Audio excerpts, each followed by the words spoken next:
رئيس الجمهورية، هذا الغضنفر صاحب السلطة التنفيذية والذي أتى على رأسها وأضعف السلطة التشريعية أمامه، نجده بيعمل سكرتيرا لوزير الدفاع بلا مبالغة.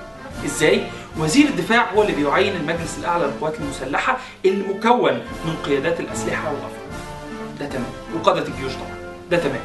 ولكن بتجد في حاجة اتزرعت لنا في السلطة اسمها مجلس الدفاع الوطني. مجلس الدفاع الوطني اللي كان موجود من دستور 2012 اتنقل زي ما هو في دستور 2013. زاد عليه ايه؟ زاد عليه ان مجلس الشورى ما بقاش موجود، مما جعله يشهد تراجع لعدد المدنيين اللي كانوا موجودين فيه، فأصبحوا 6 مدنيين في مقابل 7 عسكريين. هذا إذا اعتبرنا أن رئيس المخابرات العامة ووزير الداخلية مدنيين. تمام؟ الأهم من ذلك أن ازداد في اختصاصاته حاجة مهمة قوي، إيه هي؟ أنه بقى بيراقب يختص وحده بمراقبة موازنة القوات المسلحة، بل وتدرج رقما واحدا في موازنة الدولة، زيها زي القضاء تدرج رقما واحدا في موازنة الدولة.